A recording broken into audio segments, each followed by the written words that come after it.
Pessoal, eu vou chamar aqui o nosso companheiro, o crítico de cinema, Pablo Vilaça. É uma honra recebê-lo. Tudo bem, Pablo? Tudo bem, Miguel? Um prazer sempre falar com você aqui. É isso aí. Grande Pablo. Pablo, vamos começar com essa notícia aí que a gente começou a comentar aí já com o Mink, que ele lembrou, o Lacivo também lembrou, né? Que o Bolsonaro ele prestou um depoimento hoje na Polícia Federal de 2 horas e ele, quer dizer, os advogados, um dos depoimentos da defesa dele foi que o Bolsonaro estava dopado, estava sob efeito de remédios, quando ele compartilhou um vídeo que apoiava o golpe, né? A pessoa estava brincando, né? Tem aquela expressão, que é quase um meme, né? Desculpe, estava doidão, né? O que você acha disso? A única coisa que é maior do que a canalice desse cara é a covardia. É um covarde, é isso. Ele adora. Isso é modus operandi clássico do Bolsonaro, que é bancar o valentão em rede social, em entrevista com jornalista. Adora. Mas no momento em que ele é confrontado e que existe a possibilidade de ele ser legalmente responsabilizado por alguma coisa e arcar com certas consequências, ele sempre faz isso. Ele se acovarda, ele volta atrás, ele nega, ele diz que foi mal entendido, que na verdade foi tirado de contexto. Essa agora de estar dopado é ótima, né? Eu até comentei isso, eu já tive que usar morfina, eu já tive, depois de pós-cirurgia, situação que eu tive que fazer uma cirurgia muito grande, e eu tive que usar morfina, e eu não fui tomado por nenhum tipo de impulso golpista, nem fascistoide.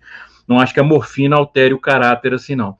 Então é um absurdo, é uma besteira, é uma idiotice, e eu acho que isso deveria servir, inclusive, para os seguidores desse cara, mas não segue, não adianta. Mas eles entenderem que ele é isso, ele é um covarde. Ele adora falar grosso com quem ele sente que ele pode falar grosso, que ele não vai ser responsabilizado.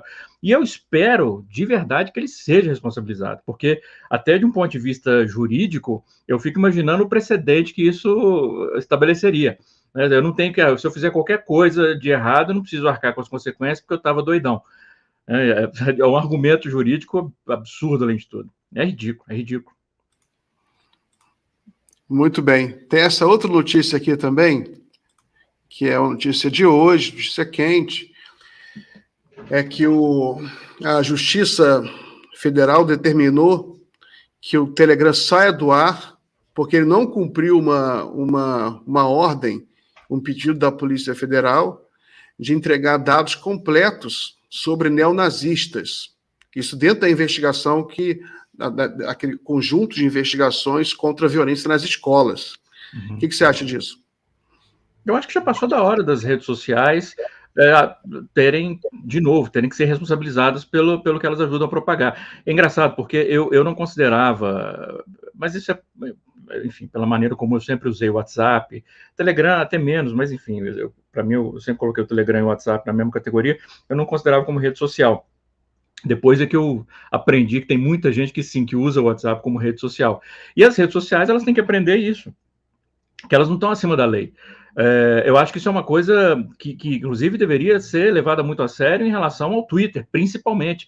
Né? O Twitter se transformou numa ferramenta de desinformação, de propagação de fake news, de propagação de ódio, de propagação de propaganda de ódio, de propagação de facilitação de encontro entre pessoas que tem não só um discurso, mas uma disposição de cometer atos movidos por ódio, e em vez de compreender que a responsabilidade das redes sociais deveria aumentar à medida que o alcance dela aumenta, é o oposto que acontece. Depois que o Elon Musk, principalmente, assumiu o Twitter, o Twitter passou a lavar as mãos em relação a tudo. Né? Ele se entregou completamente a discurso de extrema-direita, discurso de direita, ou essa coisa estúpida, libertária, sociopata. E é isso, eu acho que não tem que arcar com as consequências. Se você manda para um jornalismo, qualquer veículo jornalístico manda um e-mail, por exemplo, para o setor de comunicação do Twitter, que ele exterminou, ele responde com um emoji de fezes. Quer dizer, praticamente dizendo, olha, eu estou acima da lei, eu sou um bilionário, eu não tenho que arcar com consequências de nada, eu não tenho que responder à lei, eu não tenho que ser... E é isso, e aceitem. Não é aceitem. Não pode ser assim. E então eu acho que é isso, é o ideal, né? Tirar o Telegram do ar, tirar o WhatsApp do ar. Não é o ideal, é óbvio que não é o ideal. Mas algo tem que ser feito para que eles entendam que eles não estão acima da lei. Principalmente quando a gente está falando de uma coisa tão séria quanto a investigação envolvendo atividades nazistas, neonazistas. Né? É inacreditável isso, a gente pensar que em 2023 isso é algo que a gente tem que se preocupar com o retorno à propagação de discurso nazista, neonazista. E é mais inacreditável ainda que a gente que tenha veículos ou que tenham redes sociais que vejam isso com tanta naturalidade como se fosse simplesmente uma questão de liberdade de expressão. Então, eu acho, enfim, eu acho que já passou da hora, e eu espero que a justiça também mantenha os olhos bem atentos, bem abertos para as atividades do Twitter. O Twitter me preocupa muito hoje em dia, muito. Muito bem. Sabe que eu entrevistei aqui uma jornalista, a Letícia Oliveira, né, que era especializada também em extrema-direita, e ela lembrou que entre os grupos que foram encontrados, que discutiam assassinato nas escolas, elogiavam os assassinos, muitos eram grupos abertos de contas no Twitter. Não era uma coisa secreta, deep web, não. Eram grupos de contas abertas em que eles trocavam, marcavam uns aos outros, ficavam conversando. Né? Isso é uma coisa isso é uma coisa que a gente já discutiu, Miguel, em outra ocasião aqui, que é o fato de que do estrago que as redes sociais fizeram no discurso público, porque antes das redes sociais, quando o máximo que essas pessoas tinham para falar, para se expor, era comentário de portal de notícia, comentário do YouTube, já não era bacana, mas enfim, era limitado ali, e mesmo assim elas não tinham muita coragem, porque elas se viam como vozes solitárias. Elas guardavam o seu racismo, o seu ódio, seus pensamentos de violência para si. As redes sociais permitiram que esses caras se encontrassem. E à medida que eles foram se encontrando, vendo que eles não estavam sozinhos, que existiam outros malucos, outras pessoas odiosas como eles foram se empoderando, se sentindo cada vez mais à vontade para falar as coisas. Mas mesmo assim, costumavam se ater a Deep Web ou a fóruns fechados. Agora não. Agora é isso. É abertamente. Agora imagina, você viu que chegou ao ponto de que esses caras que antes não tinham coragem de falar direito, falar esse tipo de coisa, num comentário, numa caixa de comentário, num portal de notícia. Hoje, eles falam abertamente em rede social. Qual que é o próximo passo? Para onde a gente vai? Eu acho extremamente preocupante, não só preocupante a propagação do discurso, mas em perceber como essas pessoas estão se sentindo cada vez mais à vontade. Porque é isso, a mentalidade não vai acontecer nada. Não vai acontecer nada. Eu posso falar o que eu quiser que não vai acontecer nada. É rede social. Não, de novo, não são só as redes sociais que têm que entender que elas não estão acima da lei. Essas pessoas têm que entender que a internet, não é possível, em 2023 vai ter que explicar isso, não é terra de ninguém. Não é porque é uma comunidade digital, não é porque você não está lá de carne e osso, não é porque você muitas não tem que colocar o seu nome verdadeiro, a sua cara, a tapa, não é por isso que você pode fazer o que você bem entender. Né? Existem formas cada vez mais acessíveis da Polícia Federal, ou Ministério Público, enfim, de descobrir a identidade dessas pessoas. E elas têm que entender isso. O anonimato não as exime das responsabilidades com a lei. Eu acho, enfim, eu tenho ficado cada vez menos em rede social, principalmente Twitter, por isso, ficar desestimulado mesmo de ver o que elas têm se tornado, principalmente depois do Elon Musk. Faz falta de um ponto de vista profissional, porque você sabe disso, né? A gente trabalha com comunicação, a gente depende muito de rede social. Eu também escrevi sobre isso recentemente. É um erro que eu acho que todos nós cometemos, jornalistas, ou no meu caso, crítico, escritor, o que quer que seja, que trabalha com comunicação. A gente entregou a nossa carreira, o destino das nossas carreiras, a gente praticamente entregou para Mark Zuckerberg, Elon Musk, para o Google. Por quê? Porque antigamente, e você sabe disso também, que você é antigo como eu na internet, a gente tinha um site, as pessoas entravam no site, navegavam no site, ficavam lá. Você ia ver tempo de navegação médio das pessoas no Cinema em Cena, por exemplo, as pessoas ficavam 15, 20 minutos navegando no Cinema em Cena. clicando em link interno, descobrindo as coisas e tal. À medida que as redes sociais foram se tornando dominantes para enviar as pessoas para os conteúdos específicos, acabou isso. A pessoa vai lá, clica num link, lê aquela matéria e sai. O que isso quer dizer? Isso quer dizer que a gente não tem público mais. Eu estou falando, pelo menos eu não tenho um público do cinema em cena. Eu tenho as pessoas que me seguem em redes sociais.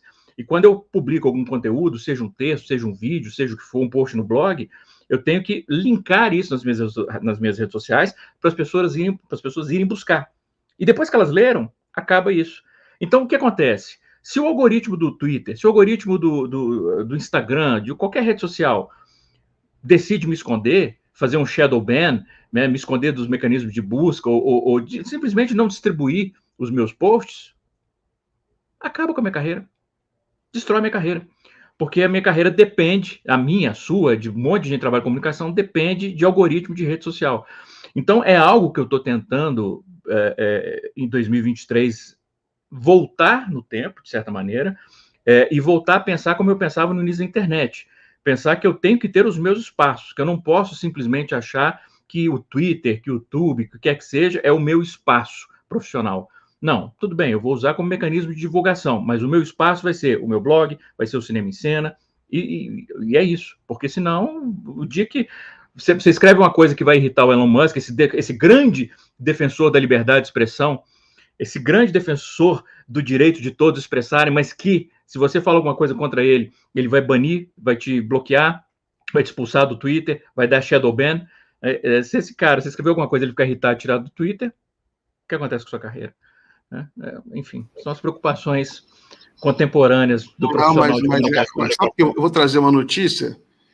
Eu nem ia falar isso aqui, mas você, já que você mencionou esse ponto, você sabe que o Facebook, ele está escondendo as reportagens de um grande jornalista americano chamado Seymour Hersh, que escreveu está escrevendo um conjunto de reportagens sobre a sabotagem dos oleodutos que ligam a Rússia à Alemanha, os Nord Stream.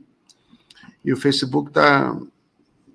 E quando você clica no link, mas escondeu assim, você não consegue clicar no link através do Facebook. Quando você clica no link, cai em outra matéria, uma matéria de propaganda americana de guerra. Então é mais do que esconder, né? Eles praticamente fraudaram o link do cara. Pois é. Exato. Isso. É um negócio que é extremamente preocupante. A gente...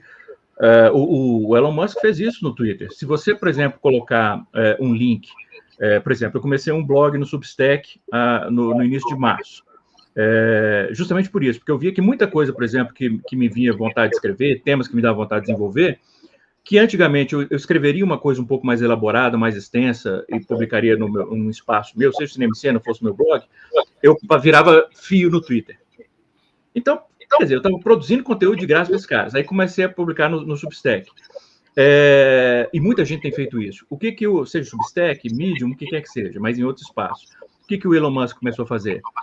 Primeiro, ele chegou ao ponto de bloquear o Substack. Você não podia colocar link para o Substack. Se você clicasse no link do Substack, ele falava que era um link perigoso. E aí todo mundo reclamou, etc. Substack, as pessoas, ele viu que pegou mal, ele tirou esse, entre aspas, retirou esse banimento. Mas o que acontece na prática, eu acho que todo mundo que linka no Twitter vê isso, se eu tweeto alguma coisa que tem algum link para fora do Twitter, a exposição, a distribuição desse tweet é nula. Quer dizer, ele está impedindo que as pessoas saiam do Twitter para buscar conteúdo fora, mesmo que a tendência seja essa. Clicar, vai lá e volta para o Twitter. Nem isso ele quer mais. É extremamente preocupante isso, cara, porque a gente concentrou o poder na mão, que já era concentrado, né? Já era concentrado. A gente é muito estupidez, o ser humano é muito estúpido, nós somos muito estúpidos, porque a gente sempre reclamou da concentração da comunicação em poucos grupos. Não, são 5 famílias que dominam os grandes meios, a mídia corporativa no Brasil. Ainda bem que veio a internet democratizou a informação, bacana. O que nós fizemos? Deixamos ela concentrar o poder de novo na mão de 2, 3, 4 caras. De novo, o mesmo erro. Globalmente, só que agora a nível global, né? A nível global. Inclusive, é interessante que essa mudança também faz com que a mídia nacional, corporativa, hoje, ela é aberta à regulamentação. Ela é aberta para se proteger contra esses grupos maiores que ela. olha o nível que nós chegamos.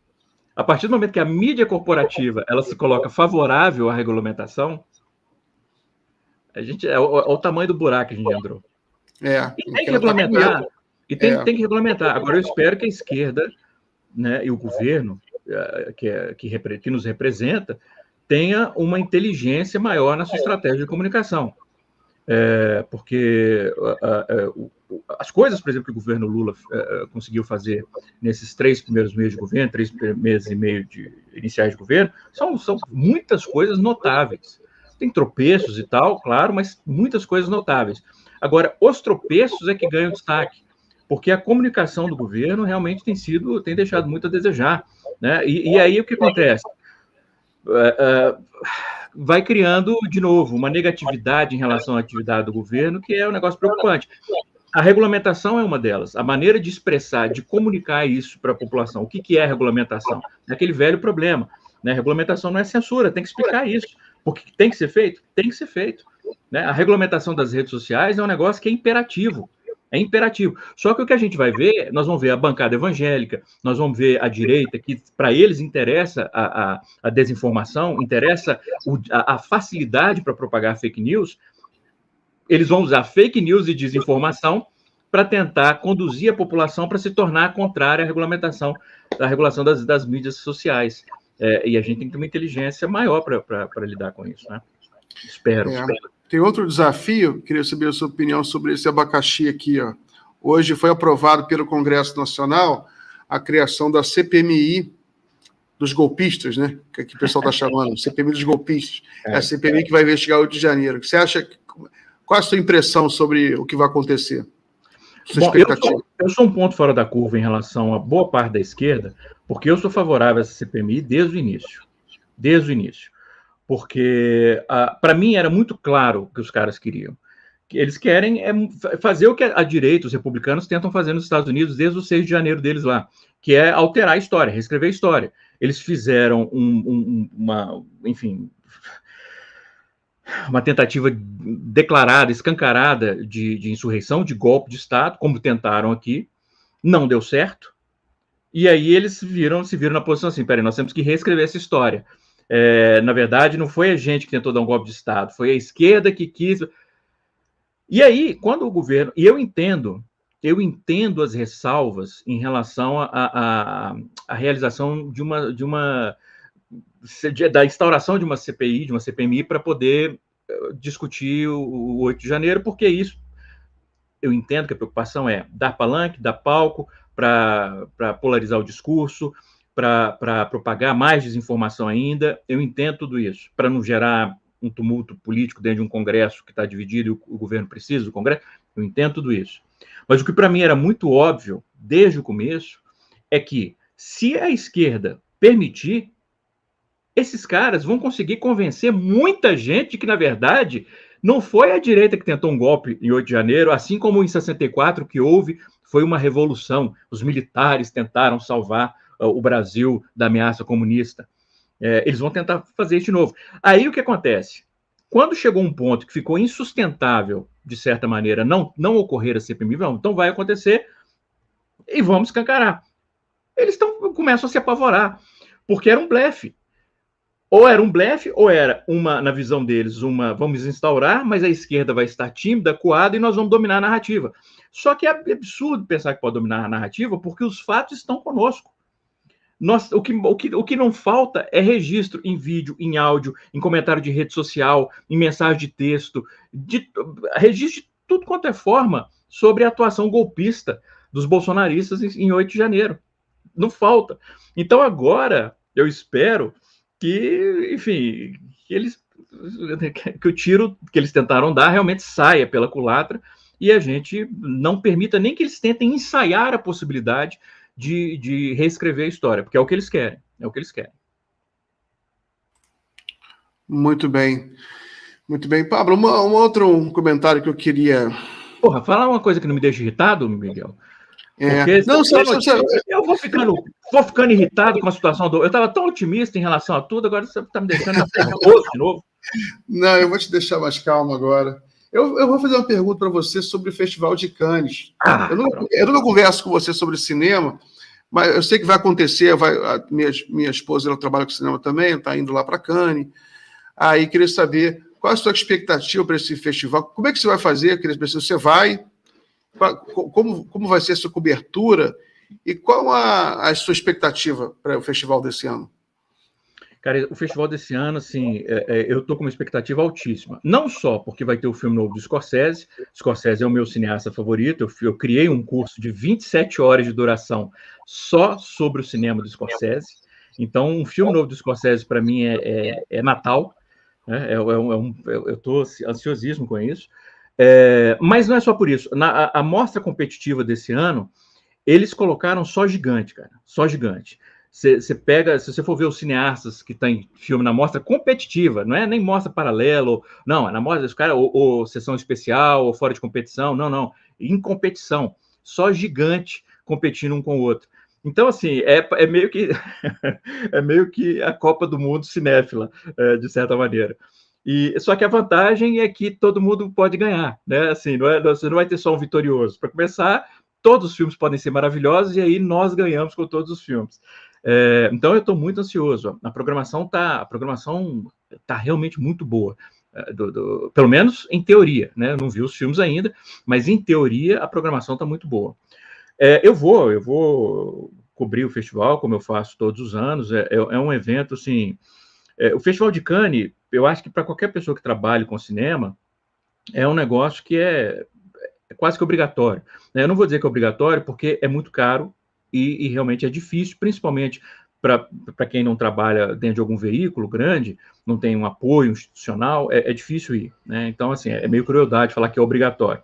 Mas eu sempre digo assim, uma pessoa que trabalha com cinema, se ela tiver condições, ela deve ir ao Festival de Cannes. Porque o que acontece é como se fosse uma maneira de você fazer, você refrescar o seu olhar. Porque num espaço curto de tempo, 10, 12 dias, você vai ter acesso a filmes de vários países diferentes, várias correntes, várias temáticas, linguagens. Você vai ver tanto cineastas novos, vai ser apresentado cineastas estreantes, ou cineastas que estão fazendo seu segundo filme, quanto vai ter acesso aos novos filmes de mestres. Então, é uma possibilidade de aprendizado, de imersão absoluta no cinema e o que o cinema está produzindo de novo, que é um negócio que é fundamental. Agora, é o que eu discuto sempre. Eu sempre trabalhei de maneira independente. Né? O cinema em cena sempre funcionou solitariamente. Eu arco com todos os meus custos. Não tem nenhuma grande corporação bancando minha viagem, não tem um apoio institucional, não tem patrocínio, nada.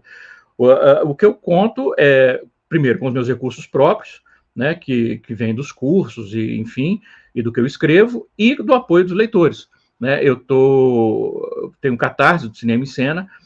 A meta, inclusive, nem foi batida ainda. Eu coloquei lá o catarse.me/Cinema em Cena, ou então vai no Catarse, pesquisa Cinema em Cena, quem quiser conhecer, tiver, né, vontade de apoiar.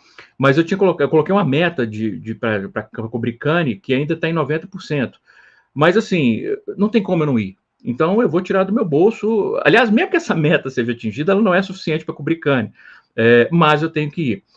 E, enfim, eu vou cobrir como eu sempre faço. Assim, eu vou colocar stories no Instagram, mostrando os bastidores do festival, como o festival funciona, mostrando até coisa boba, assim, quer dizer, boba, mas eu vi que o pessoal gosta. Mas é que normalmente não está em cobertura isso. Por exemplo, tem uma entrada secreta no Palácio dos Festivais, que enquanto todo mundo fica lá na frente, enfrentando fila para entrar, os mais experientes, assim, que conhecem um pouco mais do festival, tem algumas entradas secretas. Aí eu mostro a entrada secreta, enfim, eu mostro os bastidores do festival, mostro um pouco da cidade, falo dos filmes, e não só faço essas stories para o Instagram, mas vou fazer vídeos para o YouTube, comentando de filmes específicos, e eu escrevo sobre todos os filmes. Então a cobertura é no Cinema em Cena, no Instagram, no YouTube, eu tweeto uma coisa ou outra, mas esse ano eu devo tweetar pouco, porque eu estou querendo sair do Twitter, mas é uma cobertura espalhada por várias mídias. Show de bola, vou acompanhar, muito legal. A gente tem só um minutinho, só uma pergunta também que eu queria fazer para você sobre cinema ainda, você tem essa experiência com o Festival de Cannes, com tudo. vai começar a temporada de festivais de cinema no Brasil ainda, e espera-se uma mudança, porque agora está um novo governo, né? Possivelmente vai ter, talvez, algum patrocínio novo. O que você gostaria de ver nos festivais brasileiros? Alguma coisa que você acha que poderia incrementá-los nos próximos anos? Não, eu acho que o Brasil tem grandes festivais de cinema, festivais e mostras. Em junho mesmo tem o Olhar de Cinema, em Curitiba, que é um dos meus favoritos. Eu adoro a curadoria do Olhar de Cinema. Tem a Mostra São Paulo, o Festival do Rio, Gramado. Então, o CinePE, né, no segundo semestre, em Recife. Então, a gente tem festivais que são muito interessantes. O que eu gostaria de ver é um apoio, um retorno, não só um retorno, um apoio maior, inclusive, do que se tinha antes desse período obscuro que a gente passou a viver nos últimos 6 anos.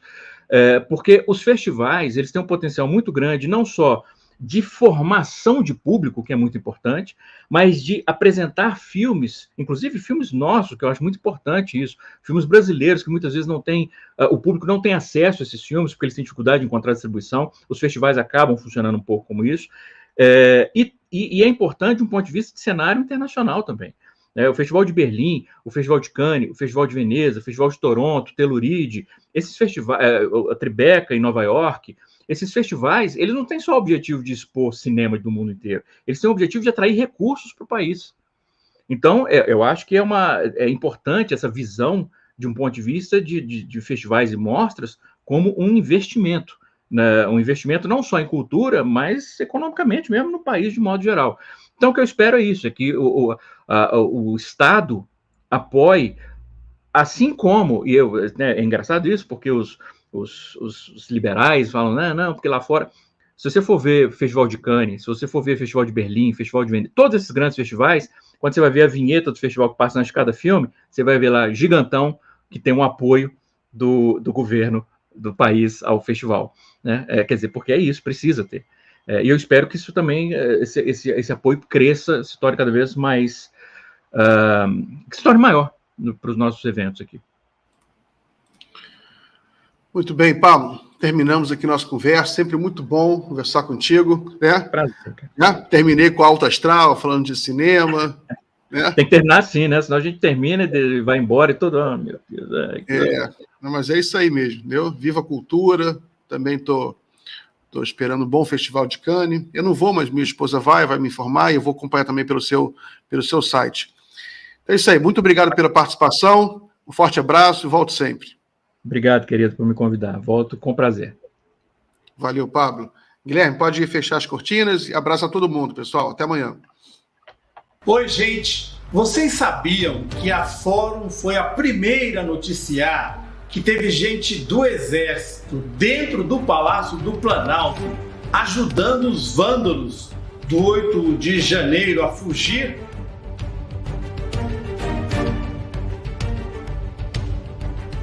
Pois é, essa pessoa hoje se tornou testemunha oficial e só agora está sendo descoberta pela mídia convencional. Você que nos acompanha há muitos anos não fica surpreso, né? Estivemos juntos no golpe contra Dilma, na perseguição ao Lula pela Lava Jato e durante o pesadelo que foi o governo Bolsonaro. Então você sabe melhor do que ninguém, fomos alvos de ações na justiça muito custosas. Por isso, a Fórum Filmes pede a sua contribuição para fazer um documentário sobre o dia histórico do 8 de janeiro, com informações e entrevistas exclusivas. Da mesma maneira que já antecipamos essa testemunha-chave para todo o processo. O Renato Rovai, futuro cidadão honorário de Sinop, Adri De Lorenzo e toda a turma da Fórum, inclusive eu, contamos mais uma vez com a sua ajuda para poder apresentar esse trabalho. Quem não puder, mesmo que um pensamento positivo já nos ajuda. Muito obrigado.